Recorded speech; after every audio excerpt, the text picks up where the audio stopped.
So it's our great pleasure. We've never done this before, but and I haven't heard of this being a common thing. But there are a lot of good pianists, good other players too, but especially good pianists who have not played with orchestra before, or have played once, maybe twice, and feel very uncertain of how do you deal with the fact of playing with an orchestra and with a conductor, and how are you going to get the music to pull together and sound good? And so this is my wonderful colleague and friend, Arthur Fagen. He's on the faculty here at IU on the conducting department, but he conducts orchestras all over the world. I actually only rather recently realized how many countries just the world over Arthur has been invited and has conducted. And so he's going to help unravel these mysteries of how you deal with the problem of working peacefully and happily with a conductor. Okay. Thank you, Edward. Hi, come on up. Just want to start with a couple of words about collaboration between. By the way, is the microphone on? Do you hear? The microphone is on, right? Yeah, it's okay. About the collaboration between a pianist and a conductor. The reality of the professional world is that usually conductors do not give that much time to the concerto. They are rather concerned with the impression they're going to make in the concert, and they give most of the time to the orchestral pieces they're conducting. And usually there'll be, a little bit of time to read through the piece with the orchestra alone and to do one, and if you're lucky, 2 rehearsals with the pianist. If you are a young pianist playing a concerto for the first time, I think it's very, very important, firstly, not only to know your part inside and out, but to know the entire score. I mean, you're responsible also for a conception of the entire piece. And since there is sometimes so little rehearsal time with the orchestra, it's also very important that you get together with the conductor and work out the interpretation in advance so that the conductor is not second-guessing what you're doing on the very limited time he has with the orchestra or she has with the orchestra. I've had a lot of experience, working with many famous pianists, but I've also conducted a lot of piano competitions. I did the winners' concerts of the Queen Elizabeth a number of years ago, and I did 4 times the Busoni competition in Italy. And it was very interesting because sometimes you have pianists who play their part brilliantly, but have really no idea how to connect with the orchestra or the conductor. Couple of things. At a very important is when there is a sudden change of tempo, not with gradual accelerando or gradual ritardando. If there is a sudden change of tempo, you really should keep one eye on the conductor. Often you'll find in, let's say even in Mozart concerti, that there's a lot of interplay with various instruments in the orchestra. You should know the score well enough that you know who is not only the melodic line in the orchestra, but who is playing what. And in those instances, you should approach it as if you were playing chamber music. I think that the Mozart G major concerto has a lot of interpretive problems, and especially in the 3rd movement, which is really a set of variations. And certain decisions have to be made, and you have to know in advance, are you going to do the whole movement basically in one tempo, or are you going to make slight adjustments in each variation to sort of capture the character of each particular variation without losing the overall arch of the movement? I thought maybe it'd be a good idea to start with the third movement. Okay. Because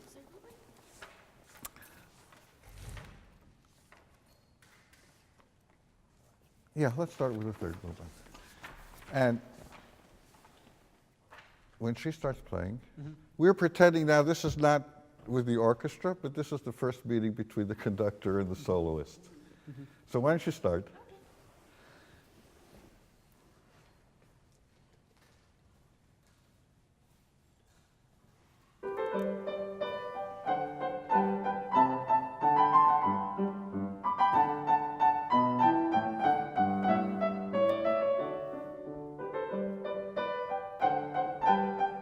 Are you happy with the tempo? Is it okay? Okay.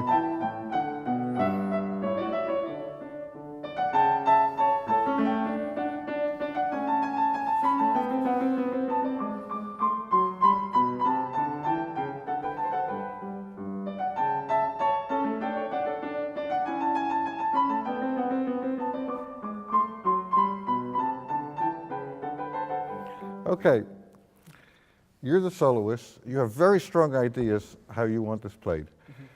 She's playing it pretty much equally. Da da da da da da da da. You could also give it a little direction. Da ya dum bum bum bum dee dum. Da da dee da da dee da da da. How would you prefer it? The one you just sang. Da da dum dum dum dum. So that's where in the meeting you say, maestro, maestro. Could you please? And always very nice. Could we try to give it a little direction on dum dum dum dum dee dum da da da? Okay, go ahead. Dum, dum, dee, dum, da, da.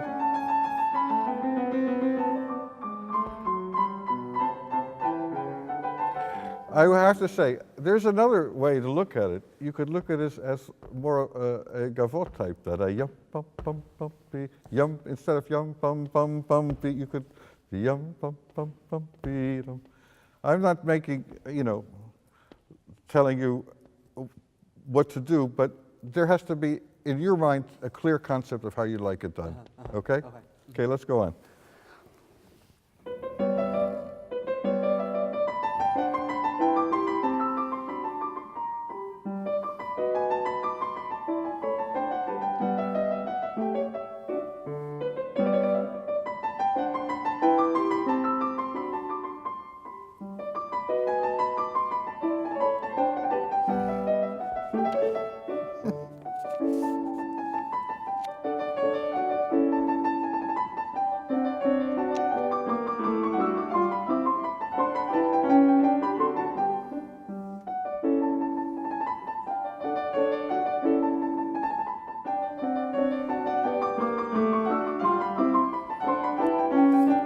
Okay, and now I'm the conductor who's doing it with you, and I say, okay, it's very possible that Mozart ornamented certain things, and certainly in slow movements, it's documented.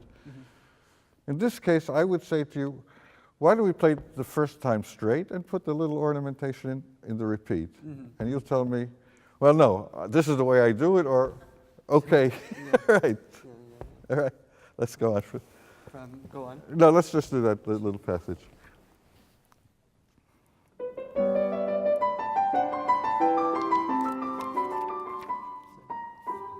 That's right, A sharp B. You got it right this time.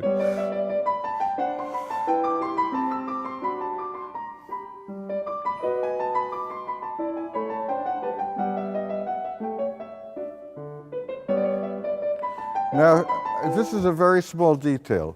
You see the orchestration here. This, in the phrasing, absolutely implies a diminuendo in the orchestra. This is where I think you should also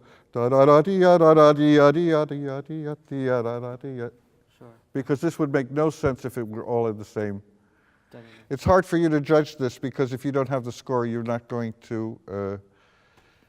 This is so tiny, I can't even. I can't even show it to you. Okay, good. Let's do that. Let's just do that section. Da da dee da da da.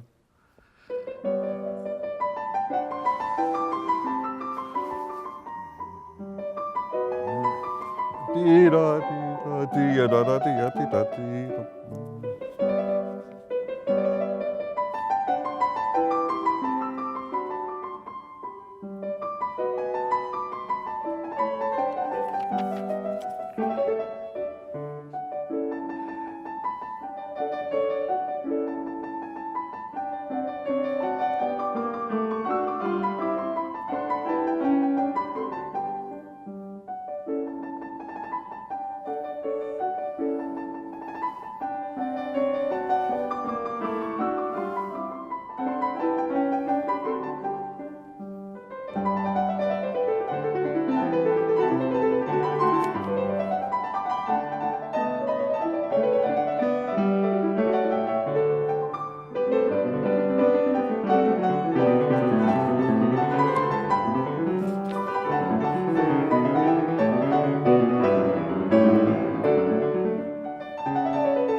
Okay, let's stop.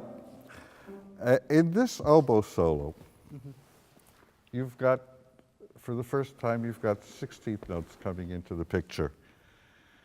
You know, Leopold Mozart says sometimes in his treatise on violin playing that sometimes the tempo of a passage should be based on the smallest time values. So if an oboe is going, that's out of character with what an oboe would play. It's my suggestion, this is the third variation, that this takes a slightly more lyrical character.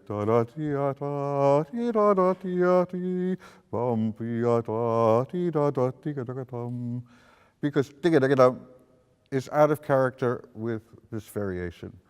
So it's my feeling that in this movement there should be slight modifications so that you can really capture, and that's where you have to know. It's an oboe playing. What is the limit to the way an oboe can play expressively, you know, a 16th note passage in a tempo like this? So do you agree with the slight modifications, or do you want to keep it absolutely strictly in one tempo? Well, I have been going back and forth on it. I prefer probably the same tempo all the way through, but I can understand small adjustments as long as they're not too big. Then it should be big, but it's a nuance of an adjustment. Sure. Okay, because otherwise in that tempo this solo doesn't quite work. I see. Okay. And then you've got the Alberti bass coming in. Okay, let's take it from the oboe solo. See,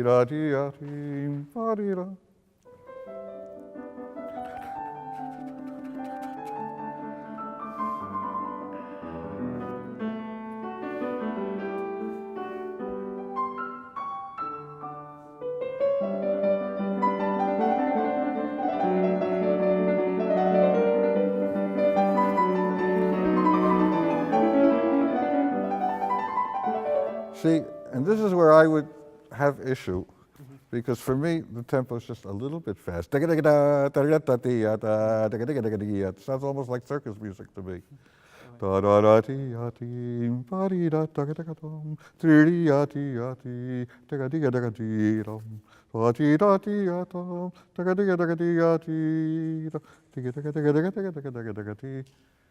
don't think it can go much faster than that. Okay?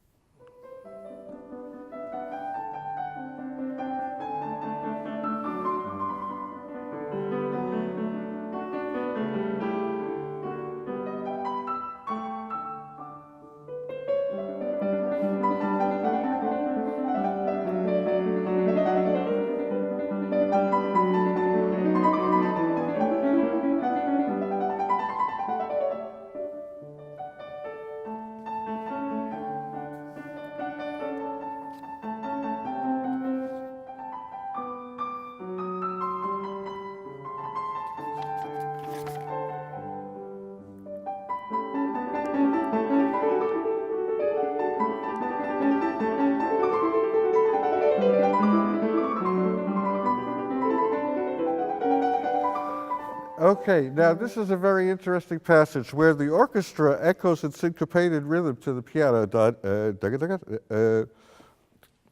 Just exaggerate the ba-da, ba-da, ba-da, so that we hear that. Do you know what I'm talking about?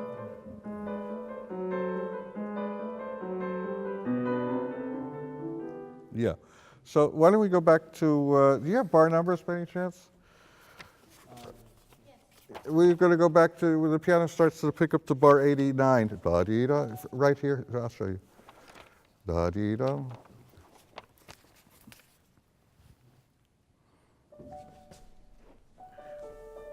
Da-dee-da-dee-da-da-da.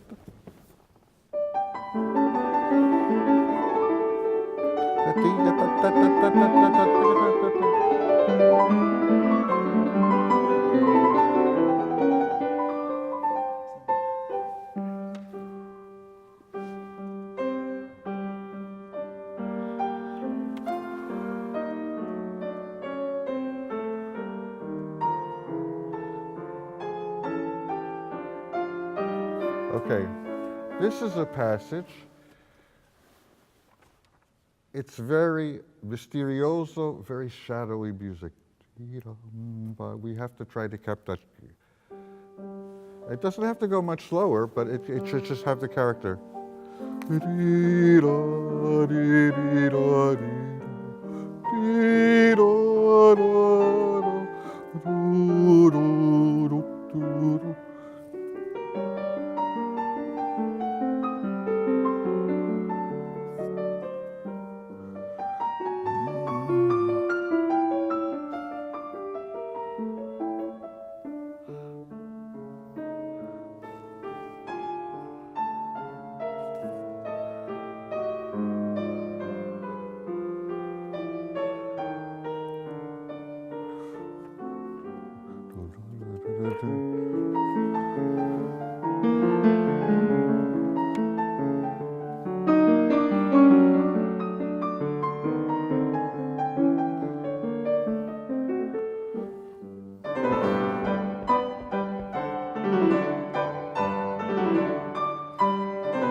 Okay, this is an amazing contrast. I mean, from the most sublime kind of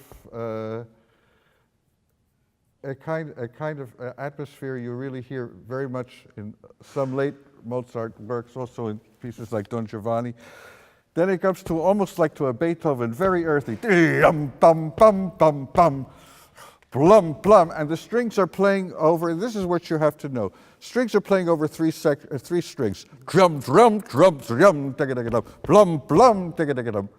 So one has to find a balance between this movement where it's really dance-like in 2, as in the beginning, and where it has a real earthy feeling in 4, but you want to capture drum, plum, plum, plum, plum, digga-digga-dum, plum, plum. It really almost sounds like Beethoven here. Okay, so we just start right there. And he writes fortissimo. Fortissimo is not a tempo marking that you hear very often in, not tempo, a dynamic marking, excuse me, that you find that often in Mozart. So this has to have a real earthy quality, okay?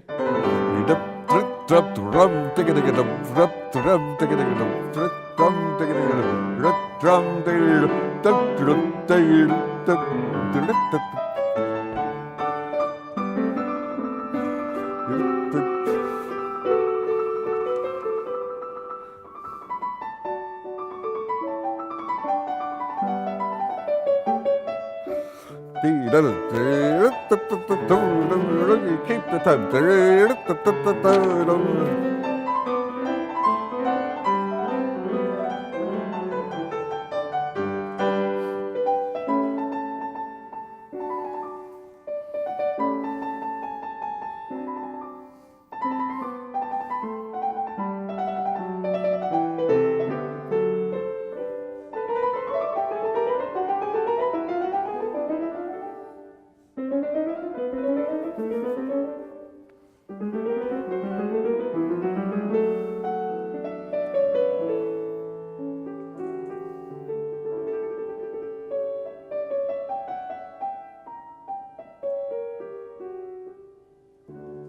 Very good. You like it? I think that it's absolutely a place to put a small cadenza in. I'm just not sure whether it should be a B flat or a B natural. I see. I kind of very recently made that change, so. Yeah. There's another one that's like. That's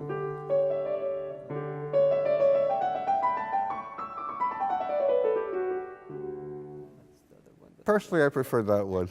I see. But it's not, you know, you're. Well, that's under shift, so. I see. Okay. I'd like to find one that's mine and not his, but I need to work on it more. So. Okay. So the amazing thing about this movement is it encompasses a whole range of musical moods and character, and then you come to the finale, which is the coda. Mm-hmm.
Do you intentionally want to take that break before? Da-ga-da-ga-dum? I'm sorry. Do you want to take that break here? No, it was just. Oh, it just happened. Yeah, she played. You know, different what's parts, very so it confused me. okay. What's very interesting is this contrast between, even in this finale, between what's sublime, this and team, you even have that in the D minor concerto. You know, where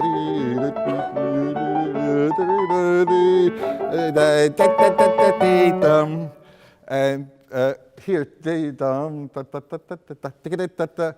it's like I think it's meant to be a little bit very lighthearted and very humorous, and with the tremendous contrast between the which is reminiscence that G minor section that happens before, and you did something very good. One time, you took a little time to set it off. It might have been a little bit too much time, but I think it is good to set off the contrast. Can we just do the finale, a little bit of the finale one more time?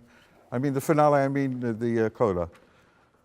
You know, the presto.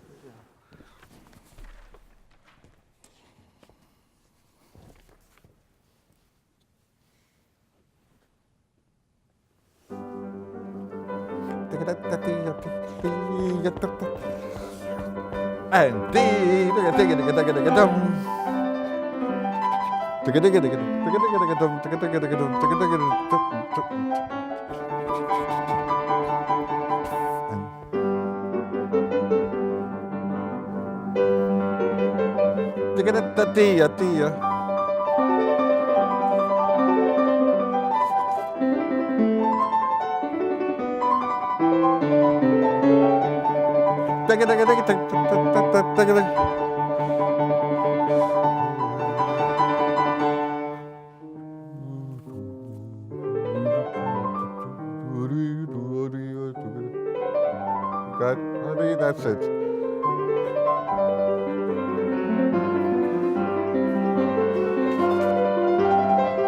Okay, there has to be much greater sense of building it from nothing.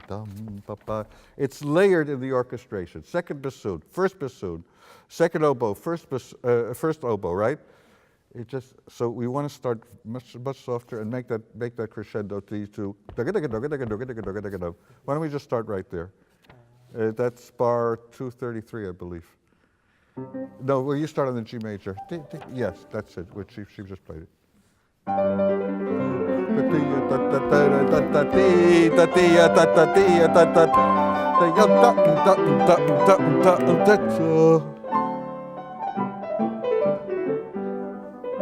Yeah, that little bridge, I think you could do a little bit more.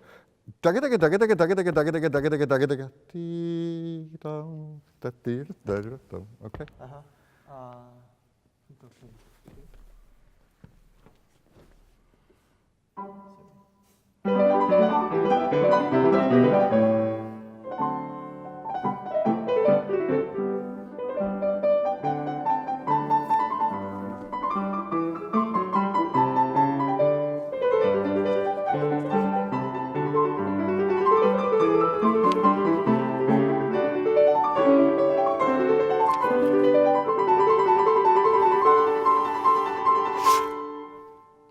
Yeah, go ahead. No, that's too much time.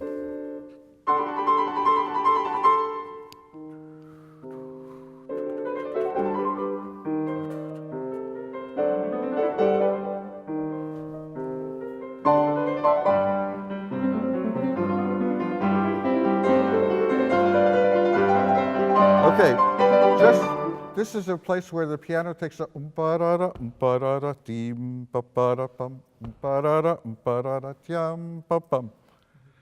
That's clearly a place of interchange where you have to be aware of each other, okay? Just the last time with the E flat, C, you know where that is? Yeah. Yes.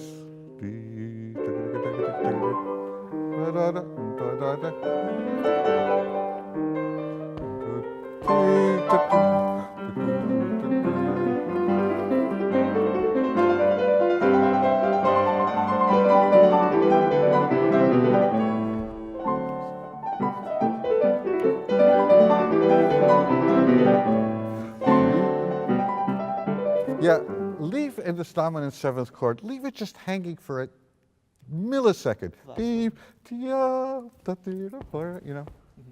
Okay. Sure. First time. I just want to say something else about the interaction between a conductor and a pianist. There are times when, as a conductor, that I'm working. Let's say I did the Beethoven Concerti with Bruno Leonardo Gelber, which, you know, it quickly becomes evident between the working with a pianist who has not a better concept, but who knows the piece better, who has maybe a higher artistic level.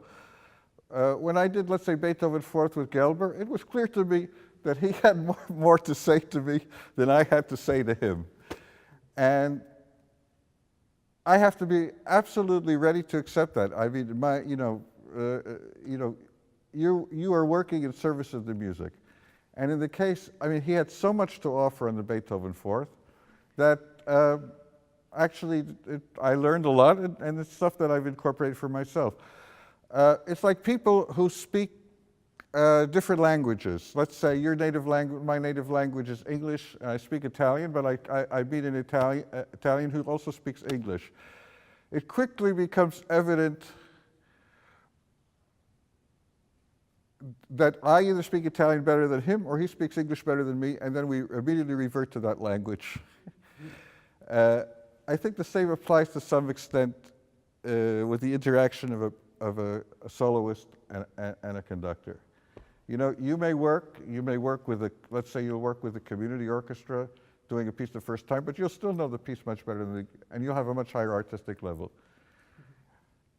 It's hopeful that the conductor is aware of your, let's say, higher level musical impulses and will adjust to them, and it will be sensitive to it. You may come and you may work with you know, famous, great conductor who knows Mozart so well and who's done the piece many times, and you may have to adjust to that person to some degree. But the whole thing, it has to be a very positive interaction from the beginning. But there should be this exchange of ideas. I mean, there are situations, as I've seen in the Ravinia Festival, where they'll do 2 or 3 rehearsals for a concert. The soloist will come in, Close will know the piece inside out, the conductor will know the piece inside out. There's not even time to run the whole concerto. They'll do little bits of pieces. Okay, let's, and even, you know, they'll skip maybe 10 pages of the first movement, 10 pages of the third movement, you know, when it comes back to like a recapitulation. And they don't even play the piece once through together before the concert. That happens many times. So you have to find a balance between absolutely professional, be able to deliver the goods under difficult circumstances, and also trying to be able to find circumstances where you can work with a conductor. And if you are in a situation with very limited rehearsal time, this happened to me, for instance, in Chautauqua, where they have like 1 rehearsal for a concert, that you make sure you get together with the conductor and you try to get this together. I have never had the experience working with many, many soloists that the soloist didn't want to go in great detail before we actually got to the orchestra. Actually, almost every soloist wants to do that because, I mean, you're trying to get the best possible performance. And, but you'll find sometimes conductors who say, you know it, I know it, we'll be okay. That does happen, unfortunately, with some degree of frequency. Okay, you want to do a little second movement? Sure. But I just want to say one comment. I don't know, it's very important to have the score here. Do any of you have it on IMSLP or? In the new Baron Reiter edition of this concerto, and I've never quite been able to, I don't know if you have the Baron Reiter. If you look at the first two, that's the first opening phrase. He puts the staccati in the second bar, third bar, but not in the first bar and not in the repeat of the phrase in the fifth bar. And I have not been able to really reconcile, and he's fairly consistent about it.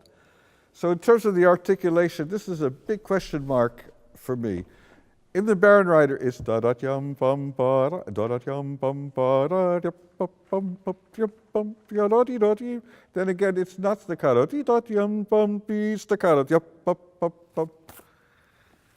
I'm just not sure about it. I'm just, Mr. Auer, what do you think about that? I don't. Let me pick up your pencils.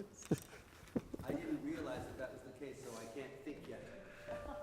I've never been able to figure that one out. Certainly, I would say right now that there are a whole lot of situations where you discover inconsistencies in the score, in the composition, and then immediately you have to look for a rationale. You have to look for a reason that the composer might have wanted that. Usually it's the kind of 8 bars of 8 notes, all of them have staccato dots except one. Then you could safely assume that that's just an accident.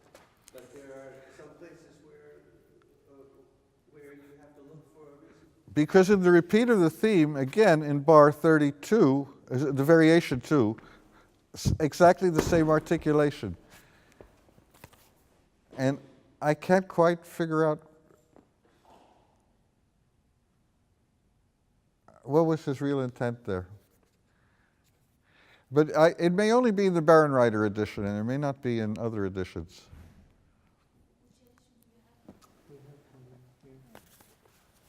Can I take a look?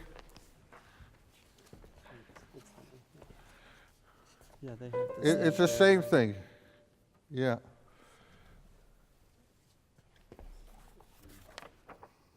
I have. Yeah, it's the same thing. Yeah. It's just a point because it's a thing that I've wrestled with, actually. Good. Let's do a little second movement. There's not always an answer to every question.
Okay, thank you. In a movement like this, a slow movement, especially with this cantilena at the beginning, I find that sometimes the Mozart operas give a clue to how the line should be interpreted. For me, this melody is in some way related to the expression, let's say, of the Countess in Marriage of Figaro, in which she is suffering because she knows her husband is a philanderer. And if she were to sing this,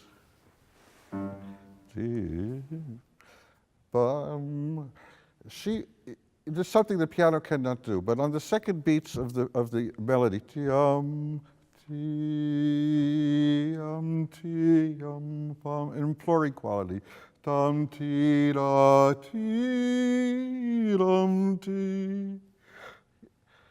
that sense of, you can make a crescendo on the second beat on the piano, but the sense of phrasing in that direction. Okay? Mm-hmm.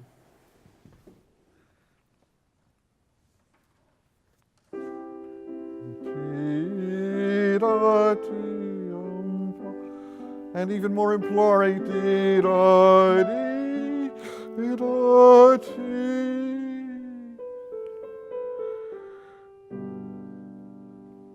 and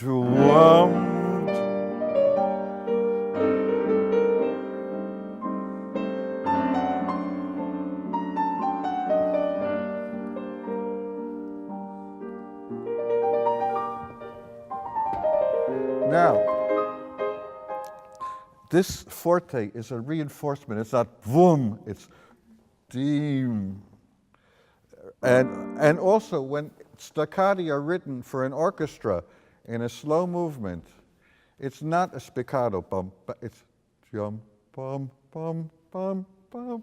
It's a separation, absolute separation.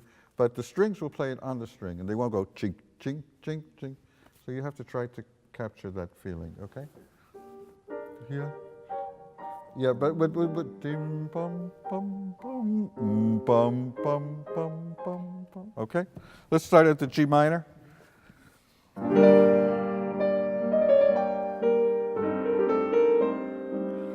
Da di do di ya da di ya di da di ya di di.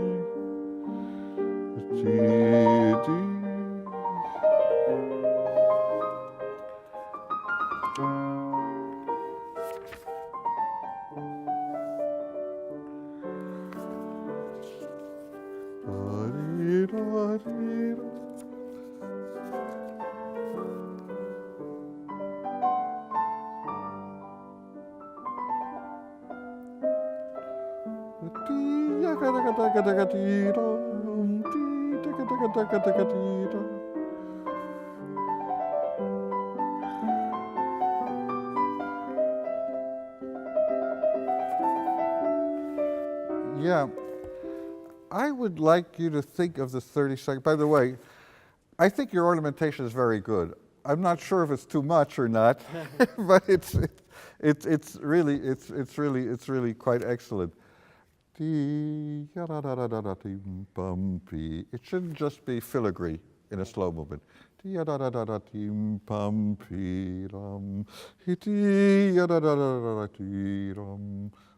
It should be in some way expressive of a. It could almost be a sigh from the Countess. I'm superimposing a scenario, Sure. that Mozart would have possibly. Okay, can we start? Da dee da dee bum ba bum bum. Bar 42. Go ahead. Da dee da ya dee da dee da dee.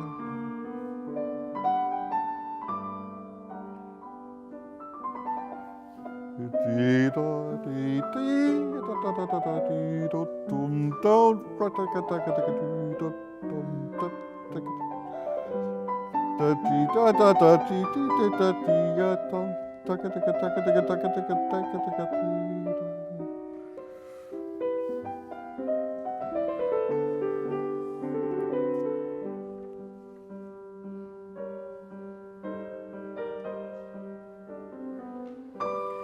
Now, here's an interesting thing, because harmonically, at that bar, which is bar 54, the tension goes to the third beat, dee-dum, but the phrasing is just the opposite. It's dee-dum, dee-dum, ba-bum. So as an interpreter, you have to decide whether you want to do a classical articulation or do you want to get into the harmonic tension and accentuate the third beat. I don't know, what do you think about that? I would go for the harmonic tension. Yeah? So would I. But it's not typical classical, it doesn't reflect the articulation that's written, but I would do the same thing.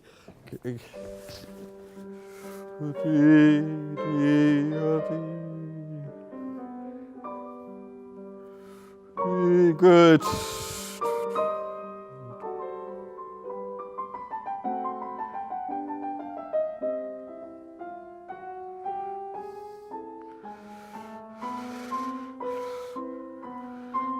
Now, here's another question. Are we going to do this bar by bar, ba-dee-da-dum, ba, or is it a continuing line that it's really a phrase of 3 bars? Because there's a constant continuity with the piano orchestra connecting to the piano. that culminates is ya dum bum bum bum bum bum to that trill.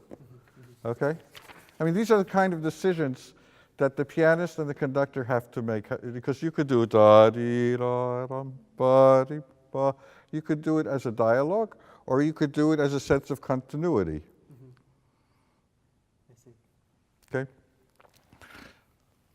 One doesn't usually have that luxury of spending that much time with a conductor, but in a great piece like this, it's absolutely worth it. You know? Okay. Let's start. Da dee da dee ba dee.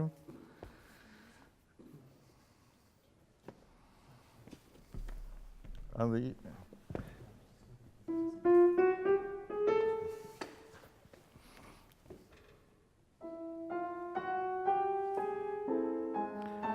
it can be seamless if you da dee da dee da da da da da da da da dee.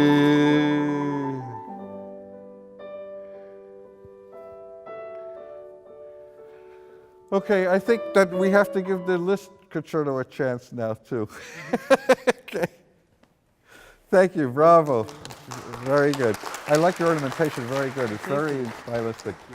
Thank you. Arthur, you ready?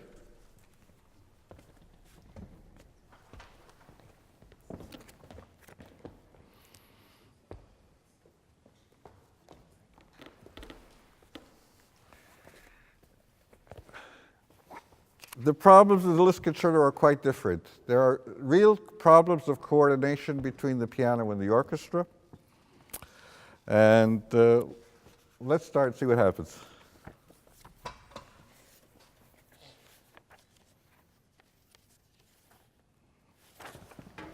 Go ahead. Go.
You did very well, a lot of things here. You launched them carefully, ba-dee-da-dee, ba-dee-da. It's exactly what you have to do if you're conducting, right?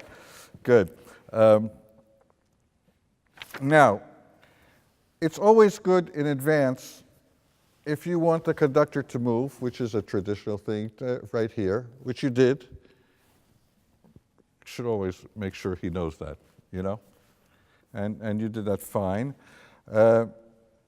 When you have that filigree passage work where there's not really, you know, some of the bars are different than the other bars at the poco più mosso. What the conductor does is he watches the left hand of the pianist and can that way coordinate the horn solo together with there's no point in trying to coordinate it with the 16th note passage. Do you see the stuff? If you don't have the music, it's kind of hard to relate to what's being said. That was all done extremely well, I thought. So why don't we go on? Let's start at letter C. We can start right here.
Yeah, listen. That last bar, it's good if you could accent the triplet, because it gives more for the orchestra and the conductor to hold on to. Start on the 16th note passage.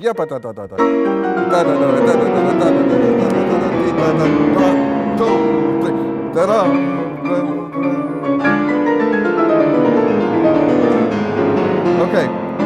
As a pianist, it's good because this is all doubled in letter D. Yum, bum, an I to the conductor right there. Ba-dum, ba-dum, right there. Okay. Okay. You do again the 16 note passage going on.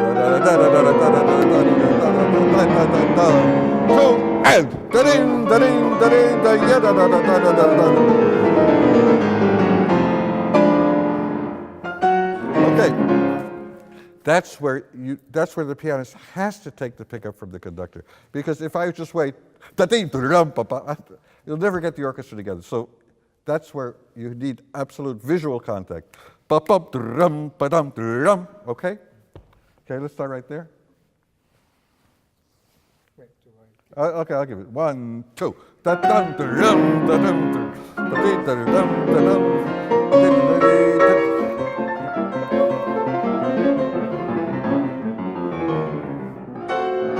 Okay, two things. This syncopated bar, bum bum. If you take time, then you have to take a look. I know, and it's very hard because of with the offbeats. It's a very tricky passage because the ear hears the offbeats in the upper register. You need a very firm left hand. It's easier to not take any time in that bar. Mr. Auer, how do you take time in that one bar where you have that diminished chord? I would like to. Yeah, I know. So, but you have to have a little bit the conductor speed in your peripheral vision, just because of that pickup in the string. Or you just practice it enough. You do it several times, and before you get to the orchestra, and then it should work. But it is a tricky place. And if if you can just arrange it that whole bar, even, you know, da dee da da da is a little bit broad. Not Right. so much rubato as just a little bit extra Right. slower. Right. Yeah. Let's go. Ba-ding, drum, ba-ba, re, and da-ding, drum, ba-ba. Da-dee, da-da.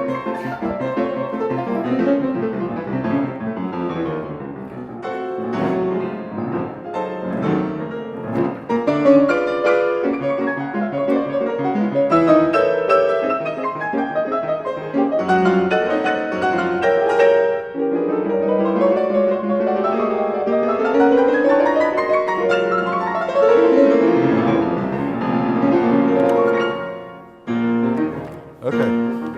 Good. Very good. Very brilliant. I would do a little bit more like da da dee da da da da da dee da da da da da da. And the 3 bars before the double bar have to be absolutely 100% strict in tempo. Otherwise, it'll never get together. Let's do letter E.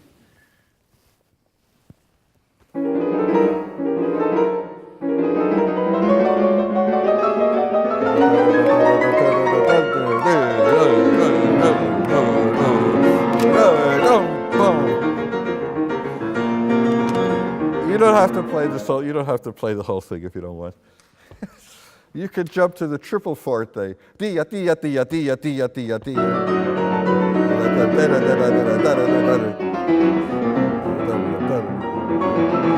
Look, Liszt writes an accent on every downbeat.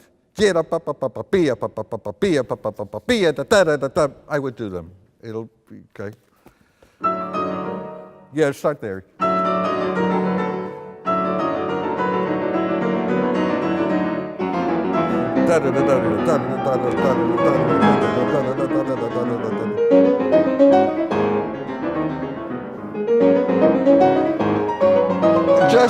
Sorry, I just wanted to say, he writes nicht eilen, which in German means don't hurry. Pianists always go at a breakneck speed here. I think you just have to hold the tempo, whatever tempo it is, okay? Let's try it again.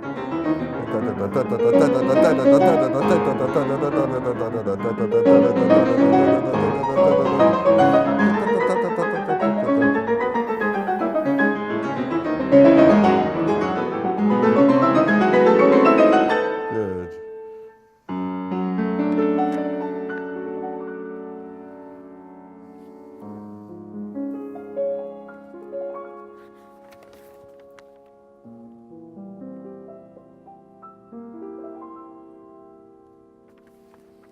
Okay, we can skip that little interlude when we go to the little cadenza here.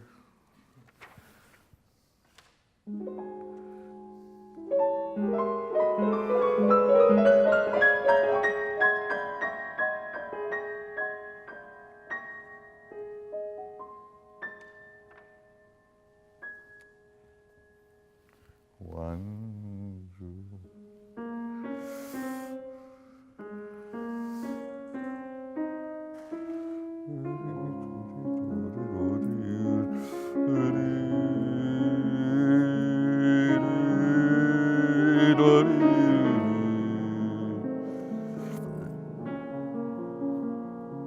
You know, in that third bar of the cello solo, give it a little bit more time. Okay?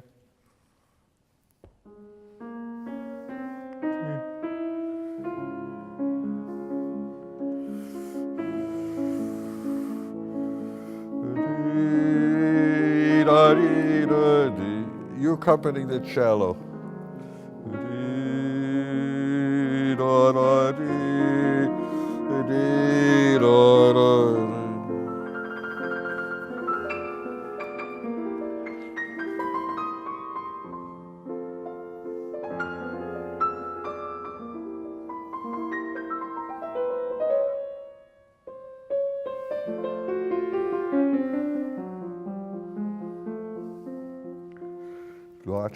Now, yeah, that's where you have to catch the downbeat, because the conductor's bringing the cello in, okay? Want the last bar. Okay, yeah, that's good.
And I would ask the question here, con abbandono, with abandonment, you're playing it very delicately and very sensitively. And I interpret this to mean ti-da, ti-da, di-da, di-dum, di-da-da-di. I don't know, Mr. Auer, how you feel about that? Yeah, certainly. Abandon is abandoned. Right. So don't abandon the abandonment. Okay.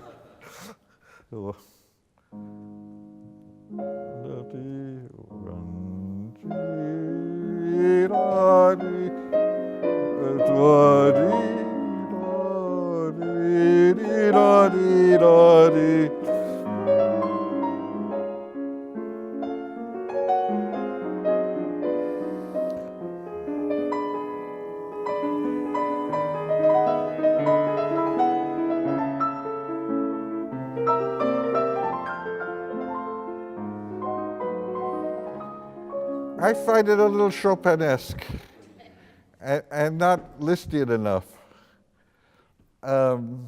You go ti-da-di to the C flat a little bit more, and then E with the polka staccato, more of a crescendo to that E on the top, you know?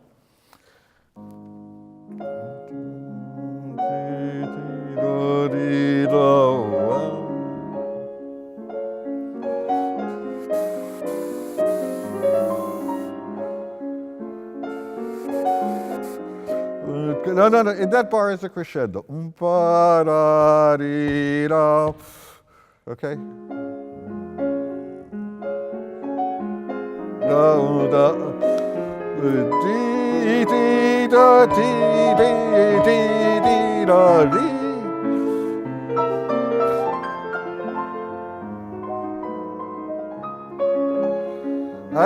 I would make that really the high point of the phrase, to going up to the high G.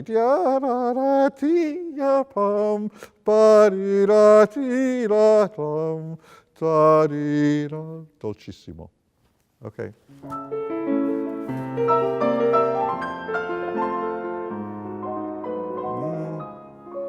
It's beautiful, but I don't know. Yeah. And I say, as a conductor, if I'm working with a soloist who's done this and has a established interpretation and has played it that way a million times, I'm not going to try to change that. I'm not going to try. If I'm working with a very talented young pianist like you, who probably hasn't done it yet with orchestra, and I've done it many times, then I'll try to bring the pianist to my way of doing it. So it all depends on the level of experience of the conductor and the pianist. Okay, you go right ahead.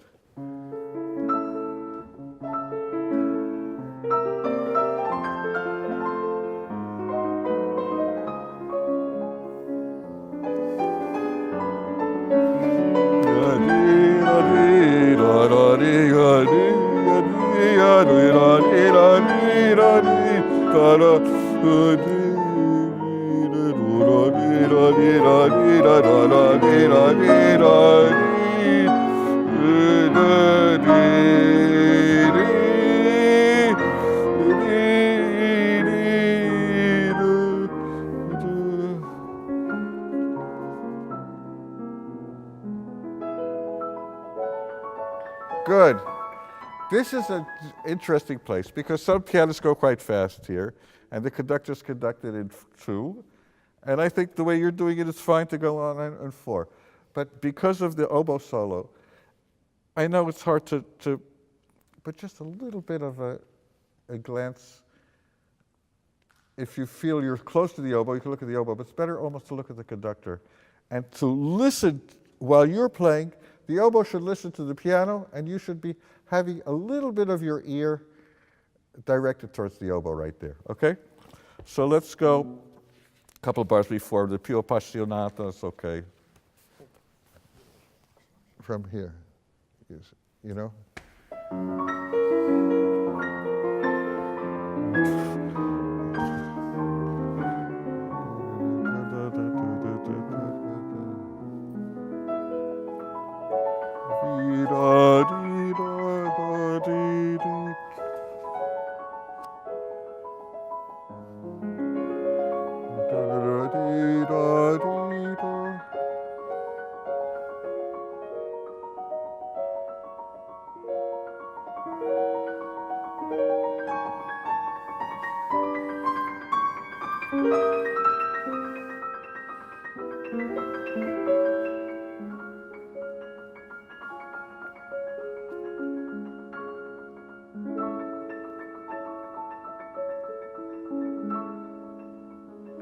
Yes, that's a very delicate place, and with each change of harmony, there's sometimes a little time.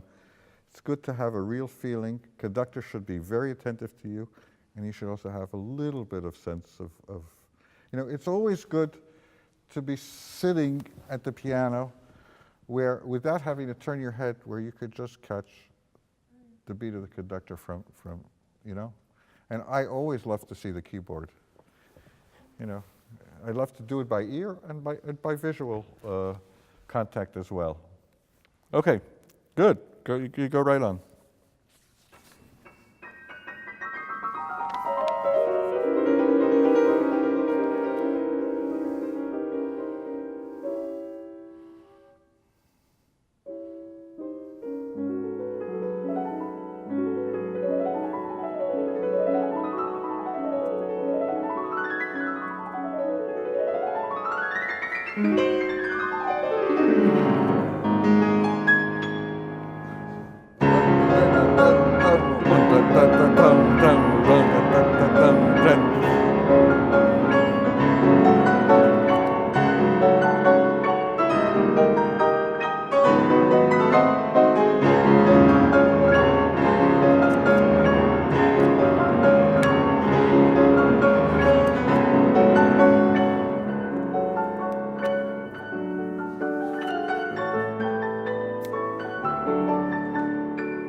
Sorry, okay.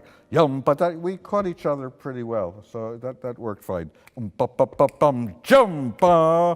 But, you know, the meno forte, there wasn't enough character difference in the 5th bar, in the sixth bar, you know? And really firm. Let's try it again. Beginning of the Allegro deciso, letter I. 3 a yum da ding da dum ba da yum ba da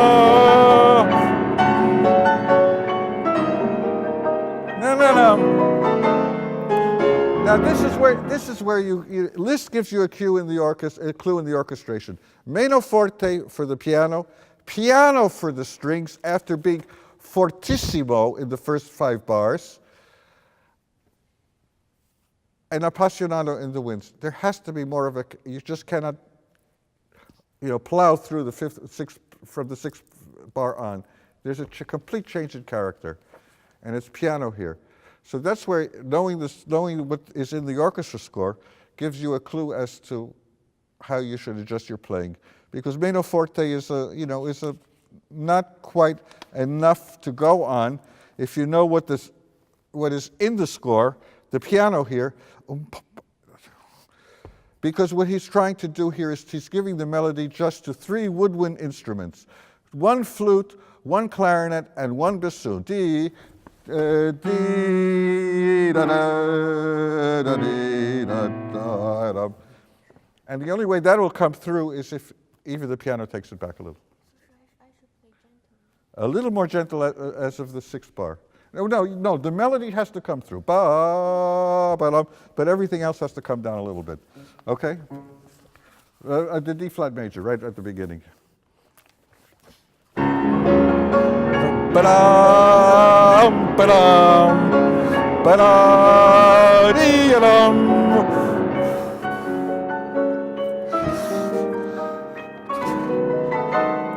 Yum ba ba ba bum ba dee dum. Same thing.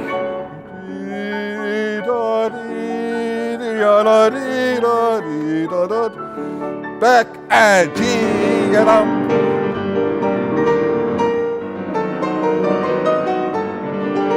Okay. So what you do is a little rubato. And you're doubled by the flute and the clarinet and the bassoon. If you don't have a lot of rehearsal time, I would suggest going straight ahead. If you have time to work it out with the conductor and the orchestra, you could do that rubato, or it's not going to be together, because if the orchestra is doing 1 rehearsal on this piece, they're not going to pick it up the first time. It'll have to be repeated. So that's where you have to be flexible and even be willing to compromise certain musical values for the sake of a professional performance. I don't like to say that, but it's the reality of the profession, right? Okay, let's start 2 bars where it goes to the G, not G minor, the G minor, yeah. You know where I am? 2 bars, just back 2 bars. Yes. Ba bum ba dum bum.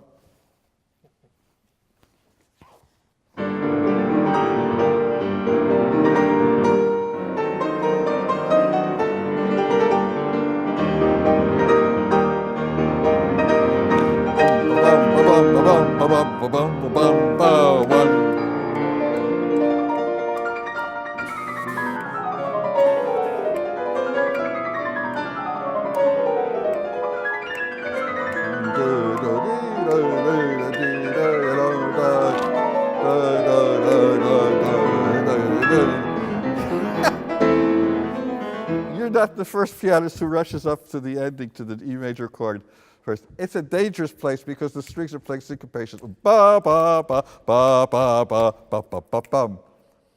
I would prefer if the pianist stays exactly in tempo until the E major, but I'm prepared for it, so I'm watching. Just, you know what I'm talking? Stay exactly in tempo, Arthur. Huh? Stay in tempo. Stay, okay. It was only a nuance, but I've heard it many times. Okay, let's start from the B flat. Okay,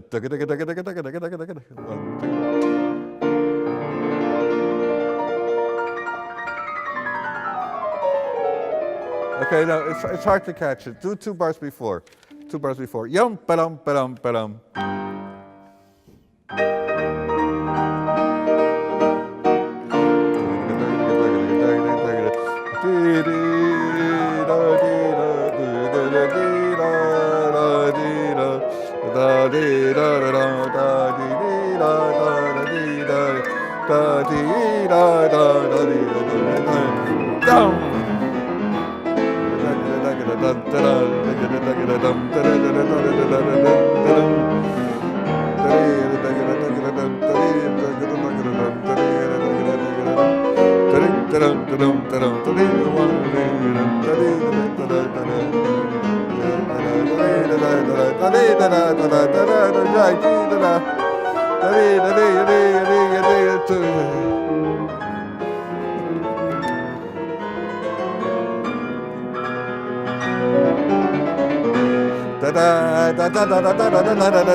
rush.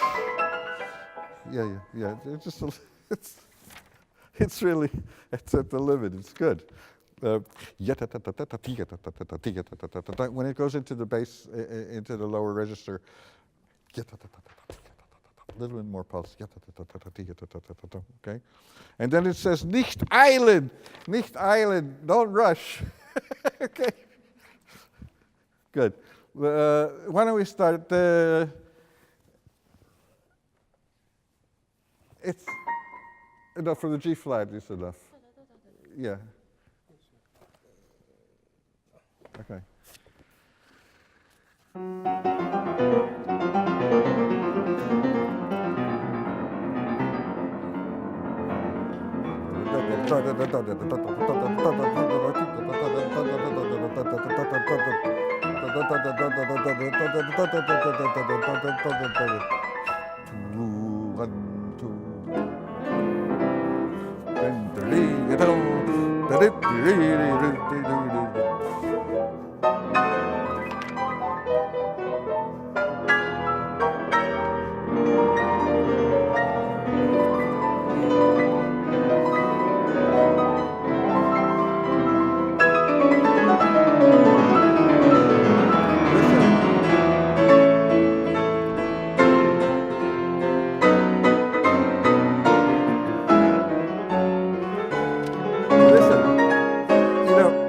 There's some things that are going to be hard to catch in the orchestra.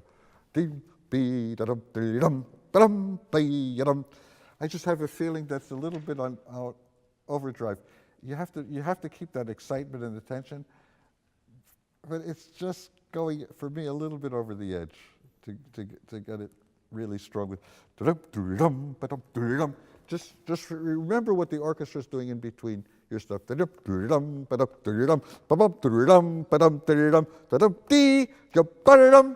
rush the top chord. Okay? Okay, let's start at the sempre allegro, letter L. L. One. Okay. Once again. One.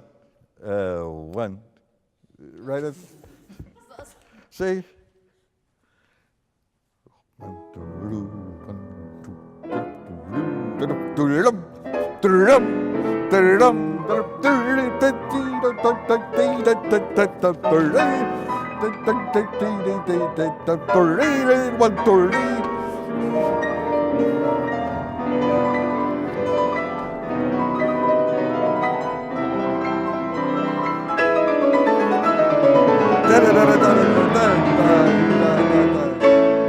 Okay.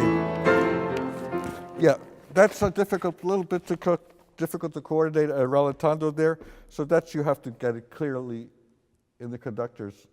You have to show him exactly how you want. Are you doing it that way? More closer to the end. Okay. Because don't forget, this is where it's your obligation to know also what, you're doing these bad 16-note passages going all the way up.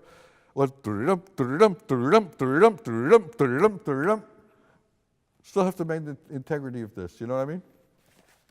Just be aware of this. Look what you got in the orchestra. Then the flute comes in, right? What do you think of that tempo? Is it too fast or is it okay? Seems rather fast to me. It would be difficult. I enjoyed it too, but I think it should be just taken just a little bit so you hear the clarity of the 16th notes just a little bit more. Yeah? Okay. Where's a good place to start? Oh, you mean this section? Yeah, why don't we do the whole section? From letter L, same place.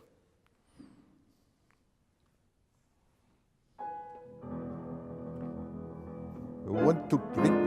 Dum, dum,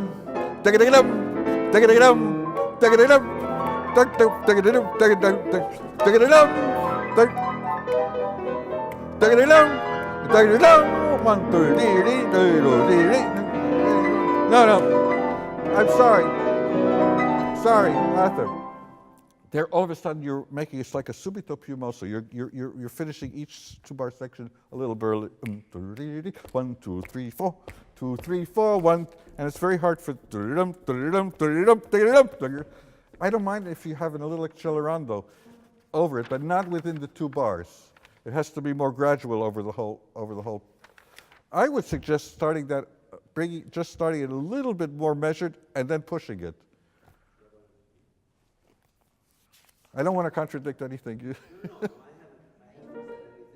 anything other than that. Yeah, and don't push very much. Start not too slow, but No. push not too much.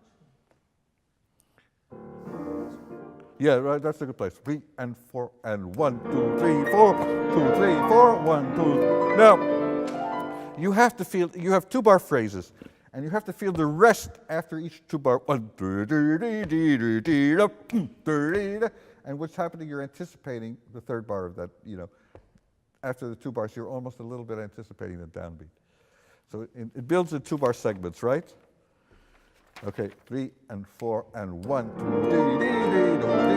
1, 2, 3, 4, 1, 2, and 1, 2, 3, 4, 1, 2, 3, 4, 1, 2, 3, 4, 1, 3, 4, yeah, da da da da da da da da da da da da.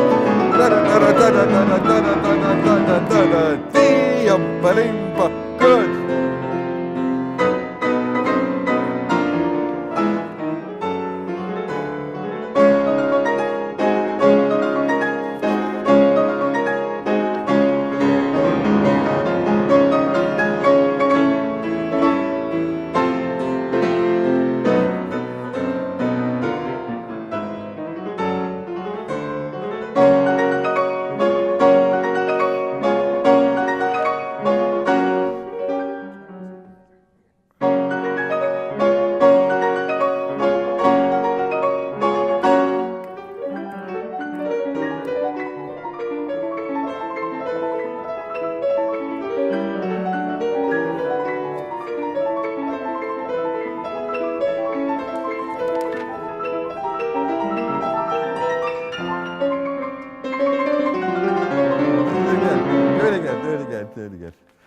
Let's start at letter N.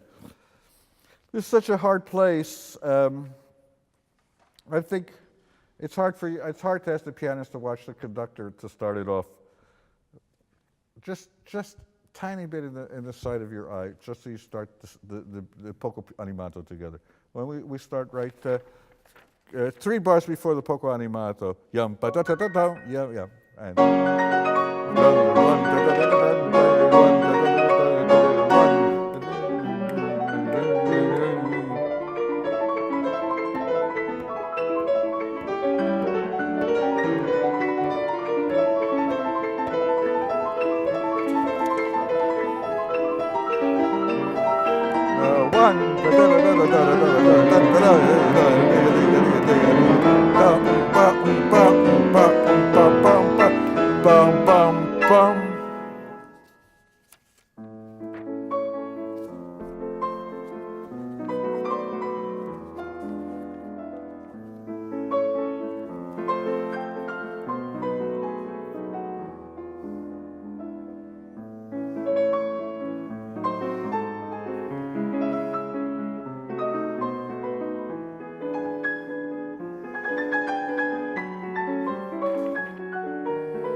you're late.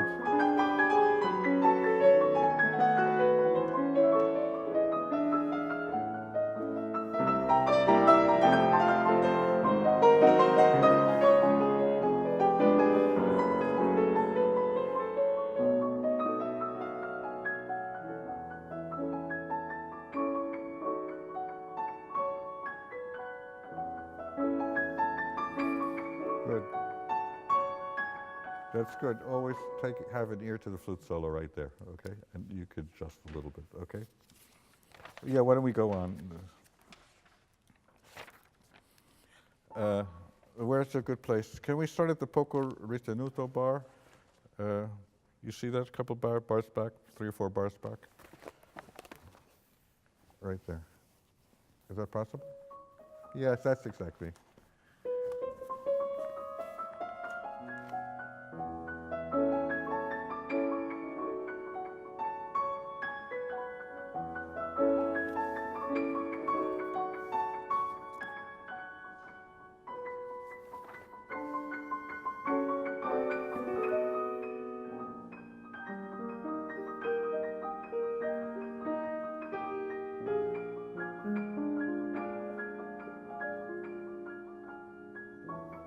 Good. Dee-dee.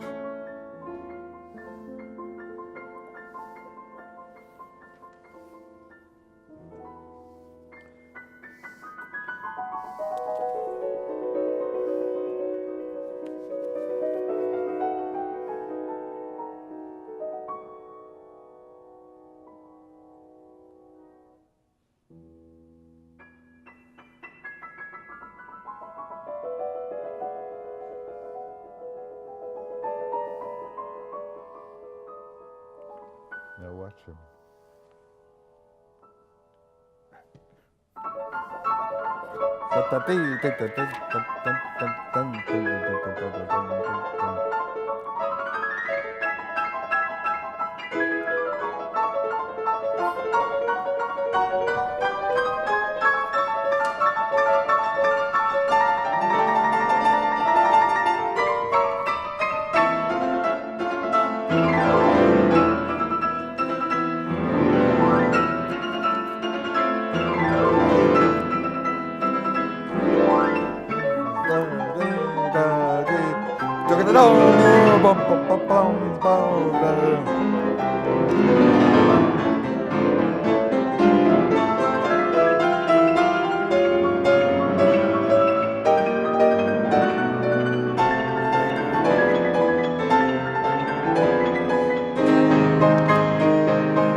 Good.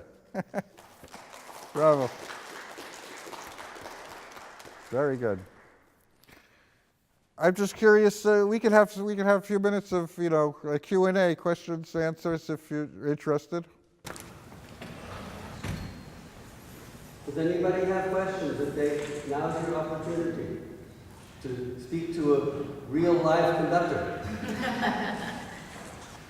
It's the most standard schedule for playing with the professional orchestra. Would you say possibly one meeting with the conductor? I'd say one meeting with the conductor, depending upon the program and the, let's say a major American orchestra would do 4 rehearsals for a concert. So that a major American orchestra will do 4 rehearsals for a concert. So there should be a meeting. Then possibly in the 3rd rehearsal, they'll spend about 45 minutes on the concerto. And again in the dress rehearsal. They may not spend 45 minutes in the 3rd rehearsal and just do the dress rehearsal. In certain community orchestras, though, there's no way they're going to do that anymore. Oh no, with the community orchestra, the pianist will probably have a lot of time. And in the Zinsbro rehearsal that you would have, how much do you think it's wise to work with a young person and suggest changes when your performance is a few days away?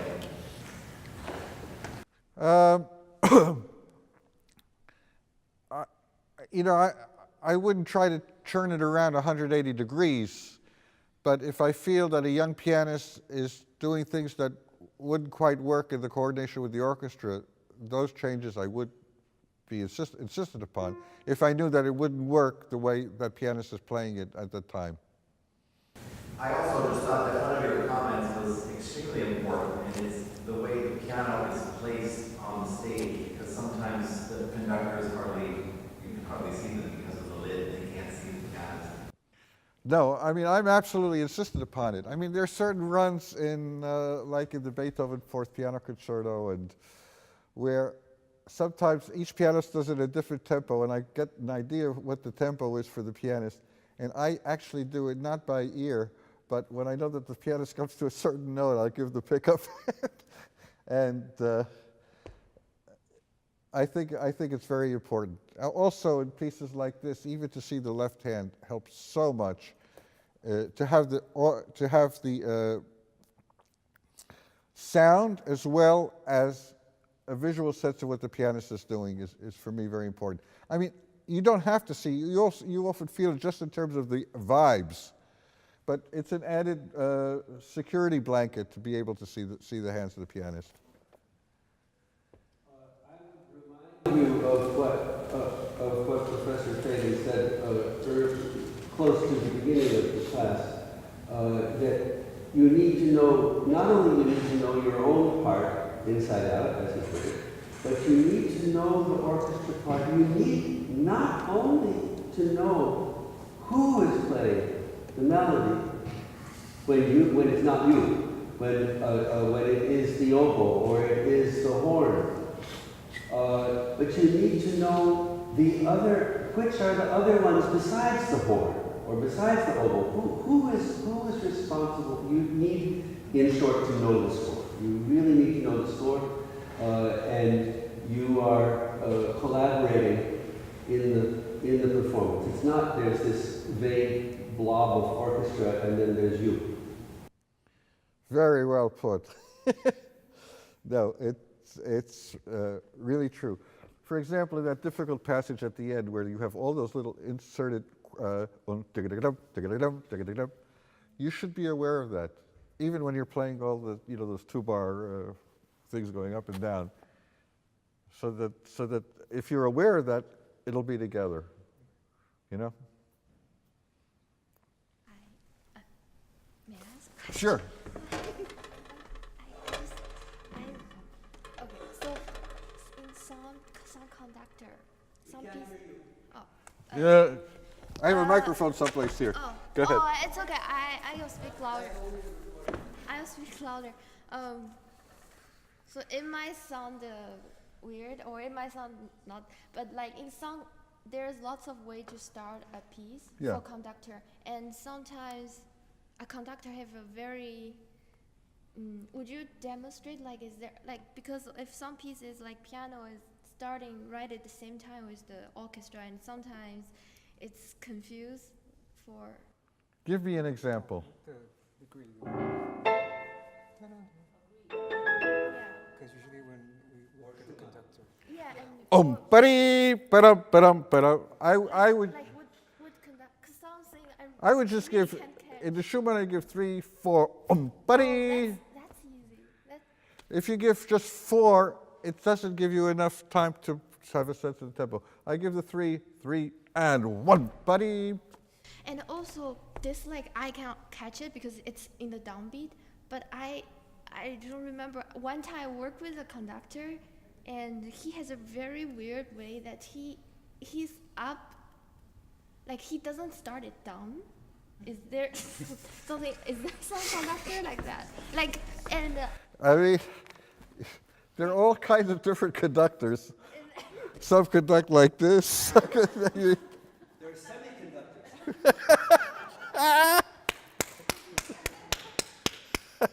I like that. I've never heard that before. so I mean, some conductors are not clear.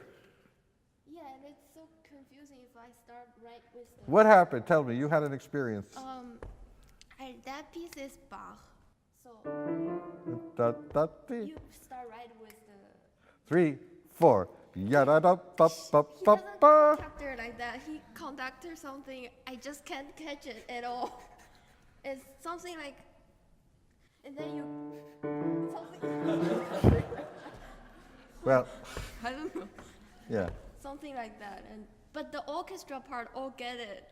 I'm the only one. Well, sometimes the orchestra, if they don't find the conductor clear, they look at the concertmaster. He goes, and then it gets together, in spite of the conductor. Okay, so sometimes look at the. A good orchestra can compensate for a bad conductor.